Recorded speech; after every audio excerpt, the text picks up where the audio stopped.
check this out. You know, one of those things that say don't disturb a lion dog. Well, in this case it actually helped. From the previous videos, remember I pulled out 540 grams out of this and it needed 590, so the charge was okay, but we had like 50 PSR, 58, 56 on the low side, and we had what do we have? You guys got to go back to the old videos and watch. I think we had 70 something up to 80 on that, on the high side. When I revved it up, it only went down to 50, but there was 7.7% air in there. Now, did I fix it, or did it fix itself because I disturbed something? This is the question. It's working now. We got 28 on the low side, 136 on the high side. There is no superheat. I can't get my clamps onto this, and I'm not breaking out my wireless clamps. I didn't care at first, but now we're getting nice and cold. Yeah, we're nice and cold now. And can't you see all the condensation? Oh no, that's rain. But it's actually starting to condensate now on top of the rain, because it's raining right now. Light mist. So yeah, we're working right now, and the only thing I did to this, it had 7.7% contamination with air, probably a shitload of moisture too. The only thing I did was I recovered it, I threw it on the vacuum pump, got it down to, I think I only got it down to 826 microns. I didn't even go down all the way because I told them they're going to have to do more diagnosis and try to send a signal down to the control valve for the displacement on the compressor, but it appears to be working now. And let's check that out. Let's break it out on my other camera or other phone, and let's see what RPMs does this displacement on. And my just timed out. Get it started again. Come on, there we go. So we are looking normal now, and I did not expect that. Yeah, it's nice and cold out the dash now. We are definitely working here. So if you remember the other video,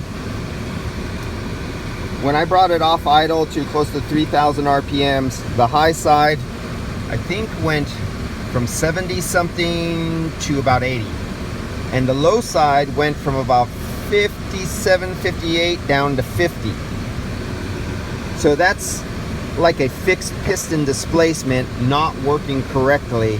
And at that time, I did not know the state of charge, so I could not trust anything I do. But I knew it wasn't. I knew it was a fixed displacement, and it was not adjusting correctly.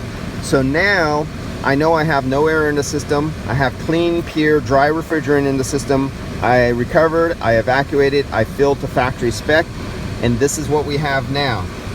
Now, this is not what I expected to happen, but it did, and hey, it's working. That's it. Okay, let's take it up, let's go up here. Let's go up to 2,000 RPMs. On this vehicle, no sun load, no outside ambient temperature load, because it's 63 degrees rain, and you can see it's raining outside a little bit, a little drizzle. We don't have the best control. It's almost like it's operating like a fixed piston. There it goes. Now it's coming back up. There, you see the low side going up now, even though I have the RPMs up. Now the displacement, and then the high side just jumped down. So now it's getting a signal, changing the pressures. It is now doing its thing. And now I'm back at idle. And look at the suction is going down at a lower RPM on the compressor than the higher, because it's kicking the displacement higher to compensate for idle, to make it work more efficient at idle. Unlike a fixed piston compressor, you would lose suction and you would lose high side. And that's why you don't guess when you charge variable displacement compressors. All right, we're good as gold. We're gonna tell them they may have an intermittent problem, and me just touching it, I disturbed something that got it working together, or it was because BF Buttfuck from Egypt put 7.7% air and probably a shitload of moisture, I'm not going to say being 40 grams low on refrigerant didn't do anything to that. That's irrelevant, being that, you know, low on refrigerant charge that much.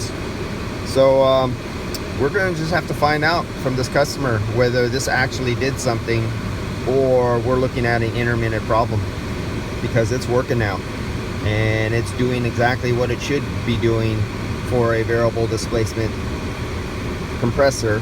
It's getting its signal, it's properly swinging the high and low side in the proper directions, so we're good as gold. All right guys, see you on the next one.